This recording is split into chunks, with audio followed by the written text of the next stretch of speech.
Okay, we're live. Hi, this is William Ramsey. Welcome to William Ramsey Investigates. On today's show, I have a very special guest. Her name is Gini Graham Scott, and she's just published a book in 2021. Title of the book is The Big Con, the story of a book to film scam, the victims and other writer scams, and how to avoid being a victim. And Gini is the CEO of Changemakers Publishing and Writing. She's an internationally known writer, consultant, speaker, and workshop leader. Her most recent books and programs, called Self-Publishing Secrets, deal with how to write, distribute, and promote a self-published book in multiple formats. She's published over 50 books with major publishers and over 60 books through Changemakers Publishing on social trends, business, and self-help topics. She does workshops on finding publishers, agents, and film producers, and has books on those topics. Her latest books include The Science of Living Longer, to be published by ABC Clio, Credit Card Fraud, co-written with a debt strategist and bankruptcy attorney, recently published by Roman, and At Death's Door, co-written with End of Life Care Doctor, also published by Roman, and is now a TV series. She's worked with dozens of clients as a ghostwriter and consultant.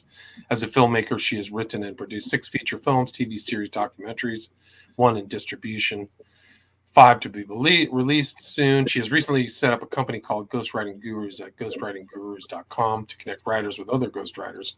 And she has many websites, which are changemakerspublishingandwriting.com, Gini Graham Scott, it's spelled Gini Grahamscott.com, and changemakersproductions.com. Or also, her other website is giniscott.com, GINISEOTT.com. But again, we're going to talk about this book, The Big Con. Very interesting, kind of international crime thriller, but she can talk more about that. So, Gini, welcome to the show. Thanks for agreeing to the interview. Yeah, glad to be here. Excellent. Well, so for people who may not have heard of your background, can you kind of talk? You have a long career. Can you talk about these books and kind of what happened to get this story of the Big Con started? Well, what's happened is the publishing industry has gone through a major change in the last 15 years. And what has meant is that there's been a rise of self-publishing. And when self-publishing, people have to promote their own books. And so that has opened a door up to a lot of these scam artists who prey upon people who are trying to get their books published or have published their books themselves, would like to see them as a movie. And these scam artists come in and they offer all kinds of deals, but many of them are just, they're not real. And they make people think that they're going to get a movie done. They're going to make lots of money with their books. And then they don't do the marketing. They don't follow through, and things fall apart. Great. And so can you talk about how you kind of have been in this book industry, and that's how you got swept into this book to film scam, right? Right, exactly. Well, I've actually, to update my bio, I've actually done 18 films now. Oh, wow. And we've had 9 in distribution with distributors. And then we have others that are in post-production, or we've got screener trailers finding distributors. So I've been writing a lot of material that's perfectly legitimate, both for my own purposes and then also to pitch scripts to other people. But what happened in this particular scam is that this company created imposter executives representing companies like New Line and Rat Pack, which are real companies. But what happened is that people would write this material and then it wouldn't go anywhere, because it would go to the imposter executives. They would think they were going to get deals. They would be persuaded to write all sorts of additional materials and do these and pay them for marketing. But it wouldn't go anywhere because it wasn't real. Right. So that's what it was. So there was people who were impersonating real companies in Los Angeles with addresses in Los Angeles, but weren't in Los Angeles, right? Yeah, I mean, they would, in their material, use the real addresses. They would use the real company names. But if you look closely at their emails that they used, they created their own emails. Like instead of newline.com, they would have the newlinecompany.com or .ca or .org or something else. So it wouldn't be exactly the real email of the company, but the average person wouldn't know to check that kind of thing. Right. So what they would do, how would they find people to scam? Well, people who have just published books, I'm sure there are lists of as people get their new books published. I mean, like I've had phone calls, sometimes 3 or 4 a day, even from companies that have just started up that they apparently look through Amazon, get names of books. I've had people call about 10-year-old books that they want to do a marketing campaign for it, and the book is really off the market. It's not really promotable now, and so they suddenly find these authors, and I'm sure they have databases they circulate of authors, and they pass them around, and many of the companies will have one name, and then if they get discovered, they'll have another name. Many of the companies are in the Philippines, and then they are able to make it look like they have a U.S. address. Like this one company seemed to be in Los Angeles. They had mailboxes there, but in fact they were in the Philippines, and their PayPal account would show that. This is before it got canceled. Right. So that was your experience. And so what was the hook? So they said that we can market this. We think this book is a great book that could be marketed in LA, but all we need is for you to pay a certain amount of money for a write up, a teaser, or a sizzle reel or something like that. Right. Can you explain that in Yeah. detail? Yes. Well, typically, I mean, people really need that kind of things. And one of the ways they found out what they needed is they would ask me, what do I prepare to make pitches to producers or to production companies? And so some of the material is they learned about from me as things that are really legitimate materials that you would prepare to make a pitch of your material. So the key was that they were not really pitching it to real people. So I would write synopses and log lines, which are it's about a 1.5 1 page summary of what the book's about, with a 1 or 2 sentence tagline about it. There would be a picture of the poster on it. So I've created lots of these for my own films. And then they would also have me do a treatment. Now, sometimes I would do a treatment for a film that I'm doing, because it's like an outline of what scenes you're going to have in the final film. And you use that before creating the script, because you want to outline what the scenes are going to be. So I would create these treatments, which are more like working documents. It's not necessarily go to other people. And so then I would write the treatments, and then I would go ahead to write the script, which I've done, many, many times for my own material. I'm working on a script right now for a horror feature, where we've worked out I did a little synopsis. I've been working with a treatment based on with the director producer, and then I'm going to be writing the script, which includes the dialogue and more specifics about exactly what happens. So this is all real material that you could use. And also a sizzle reel can be used in a 30-second to it's more like about 60 seconds to about 120 seconds, and you can feature the main elements of the film. And so it can be used as a draw to attract people to it, because before they see the synopsis, they see this, and it it's like a screen trailer, a film trailer, except it's for a script. So I would write all these materials that are real materials, but as I say, the hitch was that they were not really sending it to legitimate people. Right. So they're not saying it to legitimate people, but they're getting you to do the work. So you're doing that for yourself, but also for them. So they're actually used your credibility to their behalf too. So that was part of what Yeah, hooked them in, right? and exactly. And sometimes they would have me talk to clients. And one of the things I never went over with the clients is finances. One of the things I didn't realize until afterwards is they were marking up what I was doing, sometimes 3 to 7 times what I would be charging somebody directly. So, for example, in one case, I wrote about 20 pages of the beginning of a script, and they wanted me to keep writing. And later I found out what I was charging about $1,000 for, they were charging the client about $7,000 for. And so, it's one thing to have an agent who's working about 25, 30%, and they have a markup. Maybe it's 20%.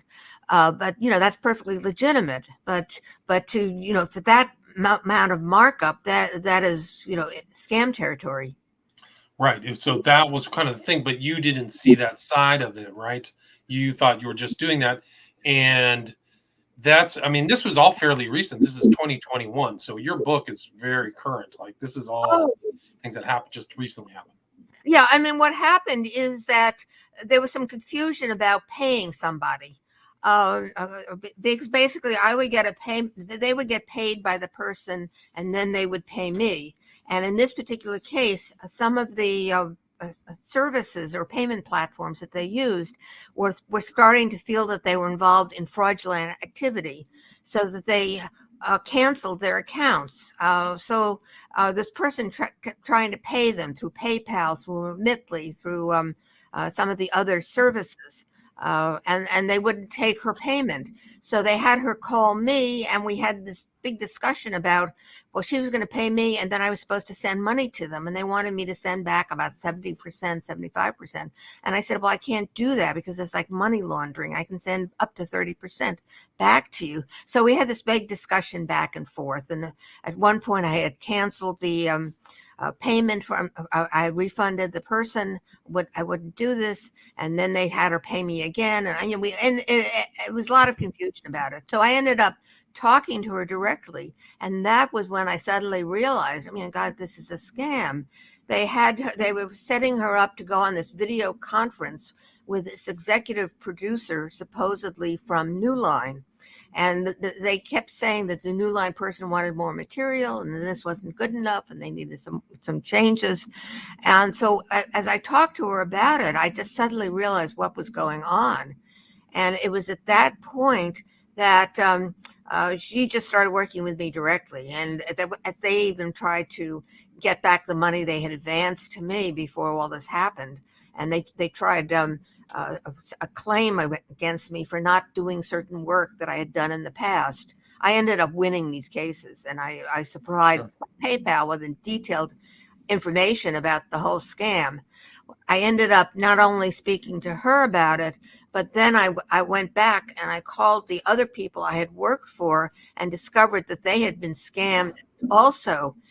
So there were 10 of them I spoke to, and they had lost anywhere between several $1,000s to, in some cases, 20,000 and 36,000 was the largest amount somebody lost. And so I ended up in the book getting their stories. And some of them, what's very sad about it is they really had good material that with a legitimate producer could have been produced. Right. So they just got caught into something that they paid money to, thinking, and the big end was you're going to have a Zoom that never happened. And that was the common denominator with all of the scam victims, right? Yeah, exactly. I mean, they would have various materials written for them. I mean, some dropped out at a certain point. I mean, they ran out of money or they started becoming suspicious. So they might have only lost maybe $7,000, but others just kind of continued along with this. And I mean, it's amazing to think that, with all her trouble getting to pay them, that she wouldn't have become suspicious sooner.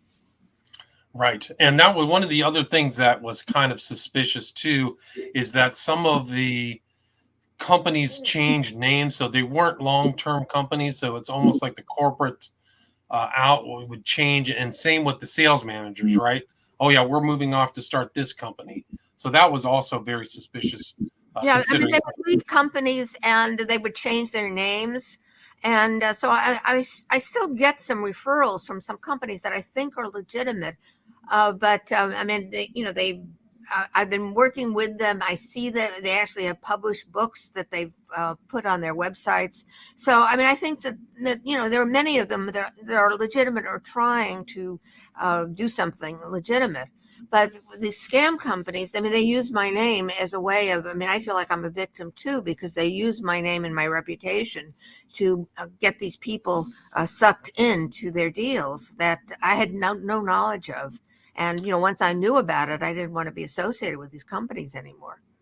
right. And there are vanity publishers who do this kind of service too. Whether they're very effective or not is another question, but they do. You pay a monthly fee. They supposedly market your independent book for you, et cetera, et cetera. So there are some that do they're not illegal, but they do provide this type of service. And you talked to a lot of these and met up with a lot of these victims, and you put them in your book. Can you talk about some of the people? And I mean, there was the New Line scam, and there was the Frankfurt Book Fair scam. Can you talk about the people and some of the other scams that were Well, involved I in it? think many of the companies started with book festivals, and they would get people into book festivals. And I mean, I think they legitimately put people in book festivals, but I think they emphasize the fact that these book festivals were going to be really effective. But in fact, people's in these book festivals, they would charge much more than the people of some of the book companies, the festival companies that are like the combined book exhibit, for example. People would, for a couple $100, could be part of this combined book exhibit. And but but even though you're in this exhibit, I mean, it's like one of many booths, and you're lumped in with a great many other books. So it's not like you're getting totally featured. And so people would pay several $1,000s to get into these festivals that would have, minimal promotional value. And then right around the time that COVID hit, all the book festivals started being canceled. So some of them changed their strategies to this book to film scheme, for example. And I mean, literally, people can get books turned into films. I mean, there are ads. If you Publishers Weekly, they'll feature a couple of books that are featured, or the Hollywood Reporter. There are a couple of books in each issue that are shown as, look at this as a possible book. However, what happens is if you don't have a book that's published by a mainstream publisher, and it's gotten very little attention, it's, one of about 2 million books now are published each year. So it doesn't really stand out. It hasn't major sales. I mean, nobody's going to really pick out your book as one to take excerpts from or to adapt. A lot of times it's because people know people in the industry. It's very much a relationships based industry. So if you have family connections, I mean, you can get these things shown. But if you're starting out without those kinds of connections, it's very, very competitive and difficult. So I work with a service, Publishers Agents Films, that sends out queries to producers and agents. And that has resulted in some people finding producers or agents or publishers or literary agents through that. But it's a service that sends it out. It's not a major amount of money. It's about $250 to send out a query to about 1,200 producers and about 600 agents. And I mean, there are no guarantees, but it depends on the strength of their book or their script, whether or not there's going to be attention paid to it. But what these companies, the scam companies, do is they seem to make it seem like it's guaranteed, like they have ins in the industry when they don't have ins. Right. So I think that's part of the scam is building up what they're doing beyond what they can really do. Right, and they spend a lot of time. I mean, you include in your book a lot of the emails and things like that to show their legitimacy, but also really to kind of put the squeeze and con and pressure on people, right? Yeah, and I'm amazed at the number of emails that go back and forth. One person who is featured in the book, but not in the film itself, because he was afraid of his reputation and doing special services that he might be compromised as a result of being in the film, whereas he felt safe being in the book. But I just spoke to him about recently. He'd been getting these emails, and he sent me like 282 emails that he had gotten from these other companies, and not the one that scammed him. He sent me about 500, 600 emails from them. I mean, and part of the reason that he became so gullible is because they had so much emphasis on contacting him over and over and emphasizing how much value he had in his book. And so he was convinced. I mean, I would feel like if somebody sent me that many emails, there's something wrong. Right. It's interesting. So like that worked for some people, just the real attention and saying your book and your product has value worked for those individuals. Right? Another thing they would also do as a strategy is to suddenly say, well, I've been able to get you a special deal. So instead of paying $6,000, I've been able to, we'll shoulder $2,000 or half of the money. So you only have to pay $4,000 or $3,000.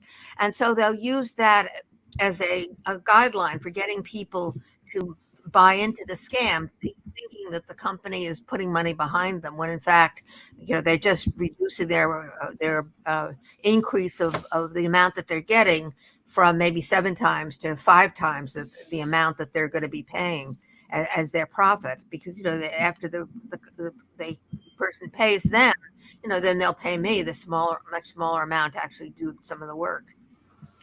Right. And I mean, if these people who are doing it are in the Philippines, confirmed to be in the Philippines annual salary is like, for like a mainline worker, is like $3,000 or $4,000.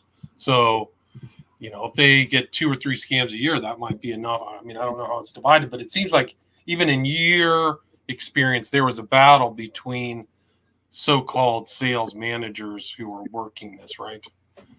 Like people. I mean, it's not totally clear because of the way they change names and who's related, and it seems like sometimes there were family relationships. So in this particular scam, there was a family who was having the PayPal accounts, for example, and so any of the payments would come through them, and so it's not clear whether or not this person was part of the family, whether they had a phony name, whether it was somebody that was hired to be a sales manager, whether he had gone off on his own and created the scam, or whether he was just part of the family. And then now that they're in business again, they claim they have no relationship to him. So I'm not clear whether or not it was just a change of a name, or whether or not the company itself really knew about it. But I know that they're back up there. I don't want to mention any names, but they're still doing it under certain things. Like, you have a sense that even to this day, 2022 January, this is an ongoing scheme. Yeah, their website was down for about 2 months. And so I thought that they had gone out of business, but now they've started up again, and they have the name of one of the people who was involved with the PayPal account originally. And so, he's like listed as director, but somebody got an email from him claiming to be associated with another company. And he got another email. And when I checked out the email, the website, the supposed website in the email did not exist. So, because of the way the technology exists today, it's very possible to make these phony emails or the phony phone number. So you think somebody's calling you from the United States, when in fact, they've hooked in from another country. And I don't only want to blame the Philippines. I mean, there are other countries, or some people could be in the United States.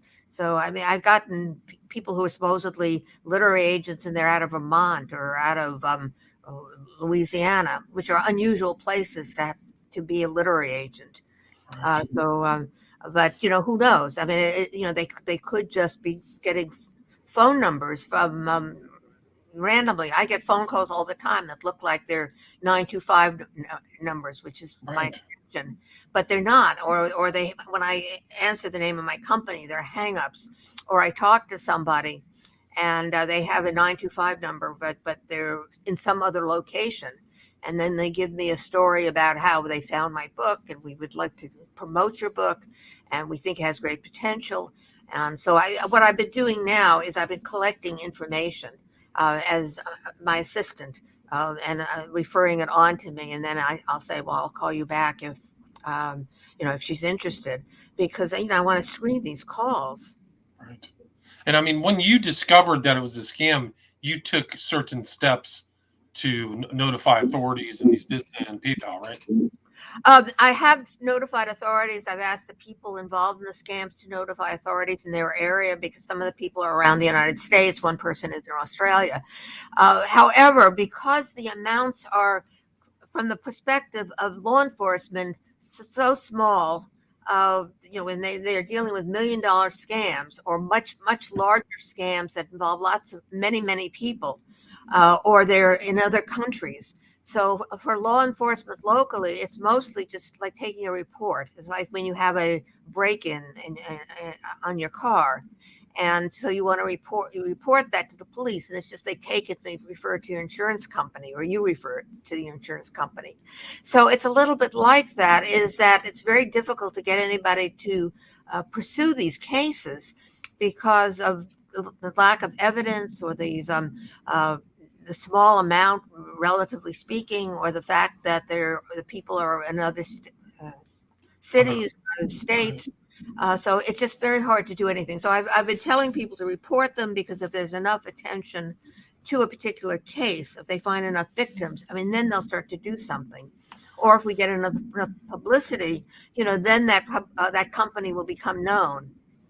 Right. And did you find, like, since you found out that this scam exists, have you found other companies and other groups of victims too? Are you aware of any other types of things that have happened? Oh, yes, I am. I mean, there are a couple of websites or organizations that collect information. There's Writer Beware, and I'm in touch with them. I mean, Victoria Strauss is the person there. It's a spinoff from the sci-fi fantasy website.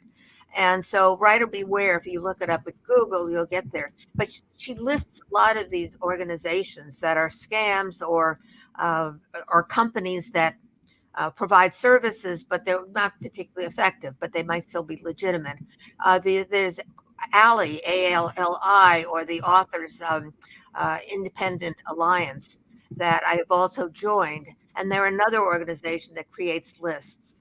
Oh, you put the Writers Beware on your Yeah, screen. Yeah. that's it, right? Yeah, so people Yeah. can. So she's a really good resource for this, and so she lists these various organizations. And so I've been in touch with her. And she's familiar with my book, but she doesn't do endorsements for anybody, because I'm wanting to be independent. The Alliance Alley, the uh, Independent Authors Alliance. I mean, I'm not sure of the exact order of those things. The Alliance of Independent Authors. So that's another organization that information, and has a list of, well, and then some of the authors groups look into this, and they collect information. There's a legal department from the Authors Guild. I actually joined them, but I haven't had much response from them. But that's another a possibility, to just list your scams with them. Right. But if people know that these scams are available, that's kind of an inoculation. That kind of keeps people from, like, is this real? Can I call this person at, New Line Cinema and ask if they're employed there? Check on the business background, Better Business Bureau, those types of things. Well, one of Those are the tip-offs is, they seem to be that the CEO of this major company is offering 80,000, 100,000, $180,000 was the offer, and supposedly you have this video conference, and then you're going to get this huge amount. However, in the way in which the film industry works, is the CEO is not going to be the person you talk to about licensing your film. There's a whole team of development people and creative executives who look at these things, or their readers who will first evaluate something, and then they pass it on. It's different if a major actor, gets a script that they like. Then they can overcome these sort of initial hurdles that the average person goes through. But bearing that, for the average person, there are various steps along the way, and they wouldn't immediately have an offer like that, especially that a huge amount. I mean, right. they would have an option fee. Sometimes these option fees are like $1, or a small amount, just to basically hold it for 6 months or so, if they see that they can get casting and financing. So it takes a while to develop these things. So a lot of people who don't know how the industry works, thinks that, oh, well, I've got this person who's in the industry who can ride my book through, and but that's not how it works. But they're made to believe that, because they don't understand the industry. Right. I mean, it's really a shame too, because all that money that they spent or got scammed out of, that could have been the basis for actual, real, tangible things, or the basis for another book or something. So there's huge opportunity cost wasting your time with somebody who's not going to do anything, right? Right. Well, the team I work with, and if people have a budget of around $60,000, $70,000, we can actually produce the film. I get involved with the writing, and I'm helping to raise funds for the films. But the production people I've worked with, we've done 18 films together, and they have a background between them about 30 years in the film industry working on various productions. And so, we could create a budget for them, and if limited number of locations and casting, what really drives up the cost of filming is when you get name actors involved. We've had some actors who come in for like $4,000 to do a supporting role when they come in for one day, but if you imagine these big name actors, I mean, that's where you get these $1 million film budgets. I see. And you're making a film about this book, right? Yes. We've just finished filming it with the 7 of the people who are in the book are featured in the film, and they did interviews with them about their stories. And I mean, some of these are really heartbreaking. I mean, some of these people really went through devastating experiences. I mean, they lost huge amounts of money. There was a potential for divorce. I mean, there was, problems in their family because they lost so much, feelings of embarrassment of having people know about them being involved with this. So, I mean, not everybody I spoke to was willing to be in the film just because of all the hardships. But anyway, so 7 of them spoke about their tragedy and wanting to basically try to turn it into something good by being a warning to other people, by being in this film. And so the film itself will be out probably in about April or May. I mean, we just finished filming it. It takes about 2 or 3 months for editing it, creating a trailer. Then it takes about 2 months before you line up a distributor. Then the distributor needs about 2 months or so to get it into retail distribution. We've been exhibitors at the latest American film market, and I did a video of the 32 films we featured at the last exhibit we had. So we're not only featuring the films we were exhibiting, but also scripts that I've written. I've been entering scripts in film festivals, and this is another thing I can help people with. Is we've had 55 awards now for about 8 different scripts that I've entered in competitions around the world. Wow. Congratulations. Yeah. So anyway, so that's another way in which if you start getting awards for films or for scripts, or for your film, that's a way of getting attention too. So there's a number of PR strategies you can use depending upon what level you're at. You wouldn't really do too much PR until you have an actual film. But in terms of the scripts and the festivals, if you start getting awards, you can start advertising or promoting those. A lot of times local publicity is a way to get going. I also work with a group called Expert Click, where I list publicity, and possibly that's where I heard about you, or you heard about me. Thank you. I heard about your book just on Amazon. So it came up on a recommended book. So I said, oh, that looks interesting, because I've been self-publishing for 10 years. So I've seen a lot of the pitfalls and kind of difficulties, and I had to do the marketing myself. So, I mean, that was kind of the trade-off. But I have another website at changemakersproductionsfilms.com. And if you go there, changemakersproductionsfilms.com, that's focused around the films that we've actually produced. Got it right there. Yes, that looks like it. Gotcha. Yeah. Sorry for all these beeps in the background. That's okay. So you've done 18 films, so people can reach out to you. You've had a lot of experience in all this stuff. Yeah, and I could help them in writing a script, or if they've just done a book and it's not got a lot of publicity, it would be better to turn it into a script and then pitch the script rather than trying to pitch film rights in the book, because if the book doesn't have a lot of attention and the person's not really famous, it's very hard to do that with, there's so many books out there. So a script is a little bit better to go usually when I have a logline synopsis, because the first step is to send a query letter where you have a very brief information about it, and then they ask you for more information, and they might ask for your logline synopsis. They might ask for the first 20 pages of the script, or they might ask for the whole script. If they like the first 20 pages, then they're going to want the rest of the script. So those are basic way to start. And I won't take that phone call. I'll just let that go. We are at about 35 minutes, Jeannie. Do you have anything you'd like to add? I mean, there's a lot more in this book. You have the testimonials. You've got parts in the book about avoiding other scams, how there's other scams targeting writers and self-publishers. You have links to helpful sites. I mean, is there anything else you'd like to add or anything I missed? Actually, what this led me to do is look into other scams. And I've written another book called I Was Scammed that was just published about a day ago Oh, well, on congrats. Amazon. And what that does is it looks at the various personal identity thefts. People will email you to ask you for information, and they're not really legitimate companies that are trying to get personal information, which will enable them to use your financial credit cards or your bank, or they'll be able to access your computer or send you malware. They're also you found that, yes. So we're actually trying to get reviews. So I posted the book on Kindle for the lowest amount I could, because we'd like to get some reviews. And because once you get 5 or 6 reviews, then it's worth advertising the book. Before that, you can't really do that. So if anybody wants. It's so important today. There are scams happening all the time. They're happening in other countries. It's not just the Philippines. It's India.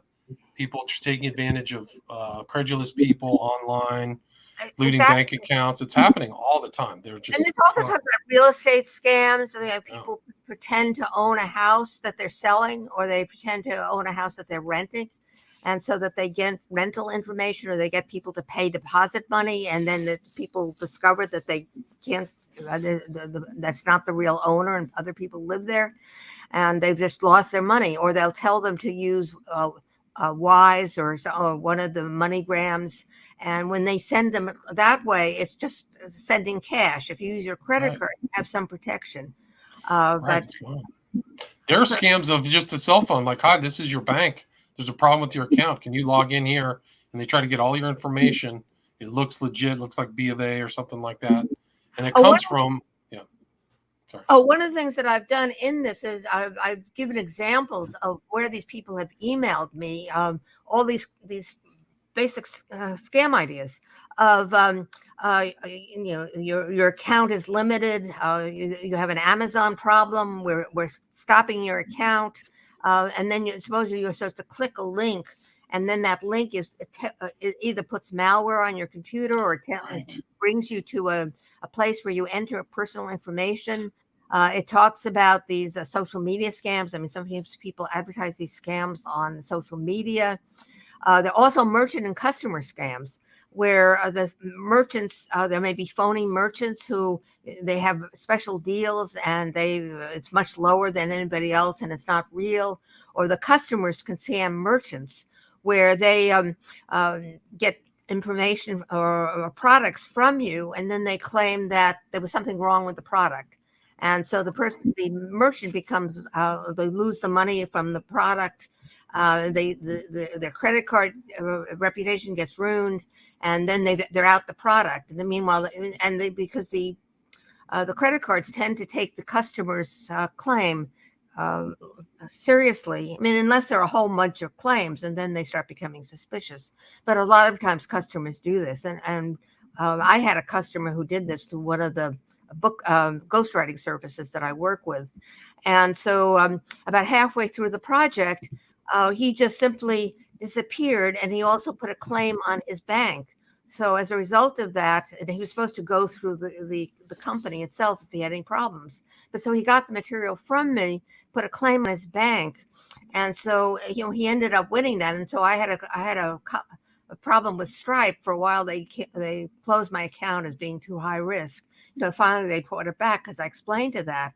And most recently, I think that he not only disappeared, but there's some correspondence on the internet that he might be dead. I mean, I don't really know what happened, but it was one of these things that I just realized the extent of the scam, and now I'm looking into other kinds of scams. So somehow I've turned into this sort of a scam expert, I guess. Consumer rights, consumer activist. You gotta watch out. I mean, I think they've always been around. Like John Stossel's done consumer right type stuff, and it's really kind of a dangerous environment. So I really appreciate you writing the book and coming on to talk about that. So the And best place to made this so much possible, because before then, and people would have personal contact, but now with the internet, people can be anybody. Right, they can just send you a spam phone call. It's just incredible. You could pick up one phone call, it could lead you down a trail to desolation. Like they have serious effects. So people really have to be Correct. very careful. And the best place to reach you, Gini, is through your website, your contact information, right? Yeah, they can contact me there, or Publishers Agents Films is the other service that I'm affiliated with. I have assistants who work on that one. Gotcha. But if they want to do a mailing to publishers, agents, or producers, they can use that. Or for writing, Changemakers Publishing and Writing.com is the Gotcha. best. I'll put all those links in the show note too, so Okay. people can see that and get you the contact. But again, the author's name is Gini, Gini, Graham Scott, and the title of the book is The Big Con: The Story of a Book to Film Scam, the Victims, Other Writer Scams, and How to Avoid Being a Victim. Thanks so much for your time. I really appreciate it. All right. Well, thank you so much for being here. Take care. Take care. Stay